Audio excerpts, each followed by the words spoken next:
In this video, we're gonna go over how you don't need to track calories to actually get in the shape you want. It's gonna give you a step-by-step process that's gonna help you eliminate the confusion if you struggle to track, you can't be consistent with it, and it'll still get you great results. We're gonna go over how you can get results without tracking and a 10 commandment system so you're not stuck to MyFitnessPal for the rest of your life. Now, I do use this from time to time. Disclaimer, I do still have clients track. I do track from time to time, but this works absolutely so well. If you struggle with staying consistent with MyFitnessPal and you need to build up the routines and habits, or even if you just travel and you need something that's much more efficient. There'll be time periods in your life where tracking will feel like a lot of stress. Initially, when you're starting fitness, if you're getting used to training, you're getting used to nutrition, it can feel very overwhelming, all these numbers. And there is people who, over time, even whenever you're used to tracking like myself, you just enjoy a mental break. So whether you should be or shouldn't be tracking calories really comes down to your personal choice. I do think tracking calories makes it a pure science and easy math, but there is cons that nobody talks about, like the dark side about tracking calories, which probably sounds a bit heavy. The problem is you've got one camp saying track every gram, the other camp saying intuitively it's unhealthy to track that much, and it's like a battle between the two. But you can probably balance in the middle, in my opinion, and still get a great result. You can stop counting calories, you can put the app down, and you can put the scale away and stop weighing your food, but only if you understand nutrition properly. And in this video, we'll give you the 10 commandments that I've used with myself and clients if they struggle or they dislike it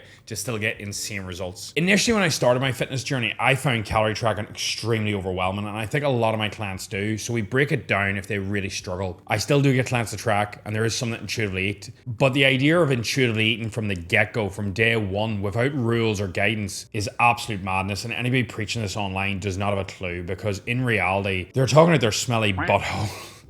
Whenever you think about your nutrition, whenever you are built in with these bad habits, these bad routines, say for example, snacking at night, eating chocolate, sugar, not enough fruit and veg, you naturally intuitively eat quite poor based on what's in your house. So telling somebody to intuitively eat does not help. It just gives them a scapegoat to blame something else, like, oh, Joe, tracking's too much stress for me. My life is too busy. When in reality, if we have rules and systems and the 10 commandments, you're gonna be flying. Because my thought process is, even now if I intuitively eat, sometimes I will just want a tub of ice cream and feel like, oh, I'm dieting quite hard. And as dieting goes on, you'll get higher cravings. So there's plenty of problems with calorie tracking. But one other thing I want to dive into about intuitive eating that people never mention is the sheer fact that people do not think about. As you diet harder, what picks up? Ghrelin and hunger hormones. The likes that give you more cravings mentally, where you crave higher sugar calorie foods, the ones that are calorie dense. And when you think about it, you're going to naturally get more and more of this. So your intuition is slightly wrong if you want to go leaner, because your body will want homeostasis, which is like your set point where equilibrium is, if I use some fancy words. In other words, balance around a body fat percentage it is used to. To regulate it around a lower body fat, you'll usually need to spend time there. This is why I would recommend tracking calories, or you can do these rules to help you build momentum and get results fast, just like my clients do. So without further ado, let's go into why calorie counting can be a bit of a nightmare. Counting calories turns eating into homework. Most people are also brutal at math, so they get it wrong. They try and retrack the calories from earlier in the day and forget about it. But in the real world, you think about it, you forget to track oils, milk, sugar, you sort of guesstimate meals out. And the research sort of shows that most people underreport their calories by 20 up to 50%. And the problem is it actually creates an obsession. This has happened to me before, where every meal becomes, can I afford these calories? How many calories is that? Can I eat this? Is that gonna ruin my diet? So what can happen is you can end up tracking perfectly Monday to Thursday. Then Friday hits you, pub, pizza, pure chaos, or you even end up binging. You might even nail a month, but you feel that tracking is unsustainable for you to have your social life. And it leads to like a case of restriction, binge, guilt, and then you restrict harder again, tracking 1,200 calories. And this happens every single week, maybe for months on end. You might even get results, but you struggle to sustain them. And I think one of the issues is you assume this is the only way that it can be done. There's 100 ways to skin a cat, and most people don't realize this. You need to learn how to eat properly like an adult. This really comes down to the individual, but these 10 commandments will be an absolute game changer. The reason you track is to learn the nutrition in each food group. So you learn what 20 grams of peanut butter is, rather than a tablespoon that actually ends up weighing 45 grams. There's a big difference of like 150 calories between them. The likes of actually realizing what calories, what protein are in each food. So tracking is really beneficial. But in reality, most tracking teaches restriction, which is useful and most people need. But without skill, structure, and habits, you'll always rebound and end up going in a circle. So it's really important we build in these commandments, whether you're tracking or not. The funny thing is too, even if you do track, you can get calories land. For example, if you go to McDonald's or you buy something in a grocery shop, the calories can be up to 20% off. Like, food labels are legally allowed to be that. So you buy a Big Mac, 500 calories, it can be 600. You buy a protein bar, it says 250, it can legally be 300. And that doesn't sound like much, but it adds up over time. Restaurants end up pure guesswork.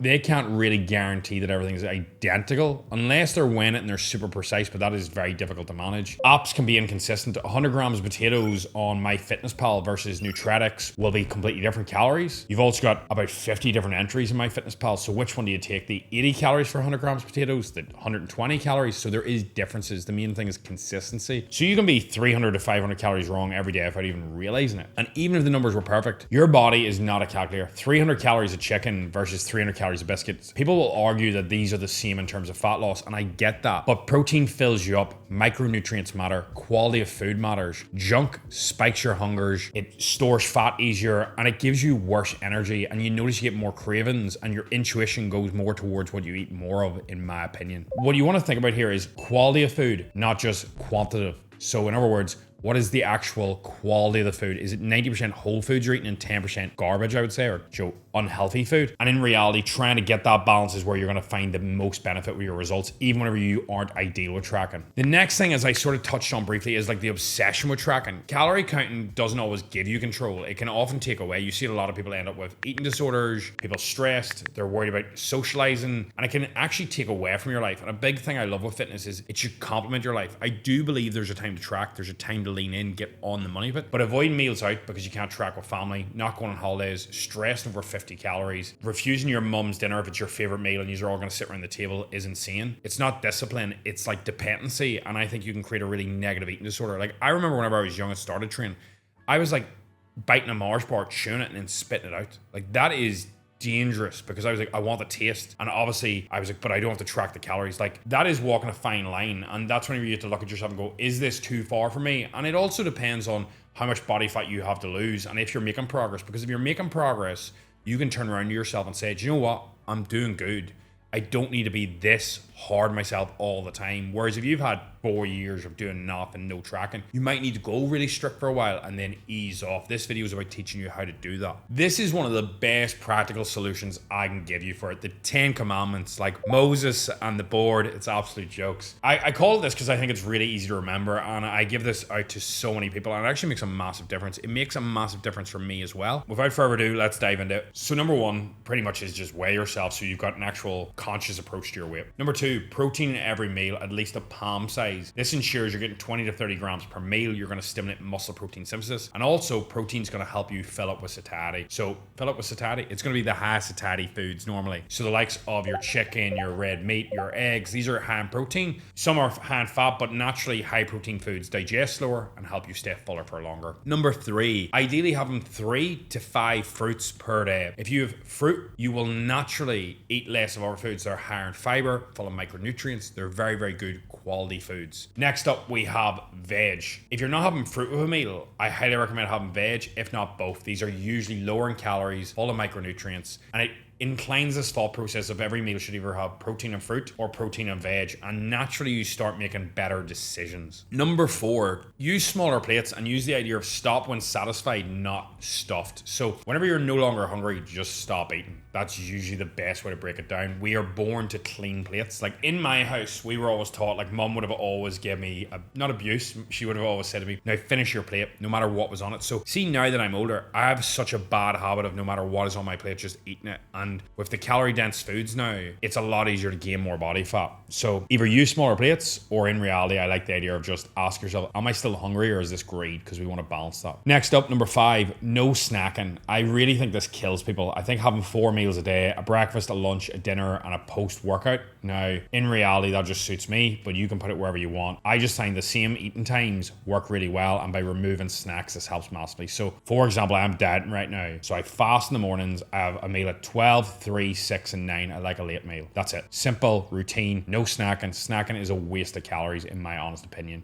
You want every meal to have protein, veg, fruit, as I say with the rules. Next up, too many of you are so fast eating. I'm so guilty of this. If anybody has seen me eat, I am like a waste disposal. I just huff it down. Like it's just clean down my throat. And That sounded really wrong. But you get the point. It's if you slow down, you chew more, you actually relax while you eat. Not only will this help you digest the food and utilize it better, but it will help with satiety. Slowing down and enjoying a meal rather than just slamming it into you is really important. And one of the best ways to do this is to put your phone down and actually spend time talking to somebody while you eat and enjoying the actual food as it is. I'm so guilty of being like a Dyson Hoover and just pushing it all in. Next up, we have pushing your breakfast back later. As I said, this helps control your hunger and allows you to save food for later in the day when you're most hungry or most likely to crave foods. And I think this is a great tool. Now, if you're one of these individuals that does find that you prefer more calories in the morning, that is fine. Just get tight with your meal times. But I find pushing breakfast back later in the day, and this leads into the next commandment, which is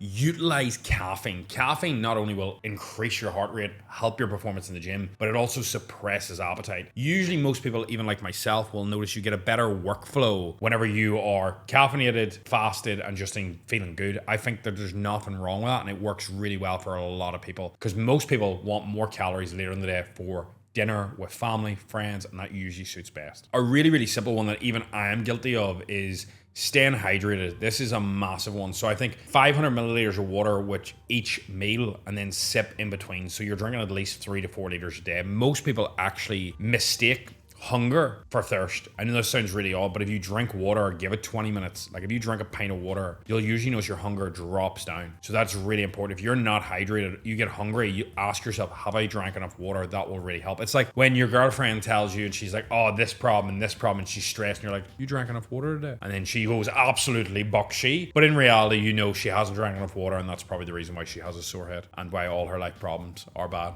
And don't say relax, Jesus. Don't say that. That's not good. And last but not least, I do think this is a belter tip that most people just don't get, is unlike my editor, my videographer, my main man, Joseph, stop using liquid calories. This one rule alone, like not putting milk in your coffee, not having fruit juices, will save you so many calories. And it's such a simple tip, but if you use that throughout your days and weeks, you notice you save a lot of calories over time. And these are all just healthy habits you put in place that make a massive difference. Now, you're gonna have some questions from these, like, what if I'm not losing weight? You're eating too much. Just drop your portion sizes naturally with these rules and you will drop weight. What about eating out? Protein plus veg. Like, stop when you're satisfied. Use the rules. But what if I want to get more shredded? Just do stricter rules and variations and you'll be sweet. Like, you don't need to add much more. Just get tighter on the rules and you'll actually be flying. See, the fitness industry pushes this calorie counting because it sounds scientific, but in reality, I used to diet clients by just going, here's a rough diet plan of healthy foods, and then every couple of weeks we would just cut their carbs in one of the meals in half. And that would be literally how I would have got people results like 12 years ago, and that sounds insane now, but it's just literally calorie restriction. We were doing protein, veg, structure, consistency, simple rules. It wasn't about perfection. It was just, are you losing a pound to 2 pounds a week? If you are, we continue doing what we're doing. If you're not, then we tweak. And if you love tracking, you can do it. I do track most of the year myself because I find it really easy, but I'm not dependent on it. And I take breaks away if it starts to frustrate me or play with my head. And after over 10 years of doing it, I can eyeball things pretty much picture perfect on a plate because I'm nutrition aware. A lot of coaches are, and this is why they preach that intuitive eating. Now, I'm going to give you a ham of this. If you want meal plans to take the tracking out and you can literally just eat a meal plan, DM me the word meal plan on Instagram and I'll send you, I think it's like 20 meal plans that you can just literally plug and play no matter where your calorie range is, and you can get results fast. And if you're unsure of your calorie range as well, you can just DM me the word calorie and I'll send for a guide and that. Look, anything you need, I'm always here. I'll do my absolute best. Thank you so much for watching this. Like, share, subscribe, and go binge the other stuff on my page. Hopefully you find it good. See you in the next one. Big love. Woo!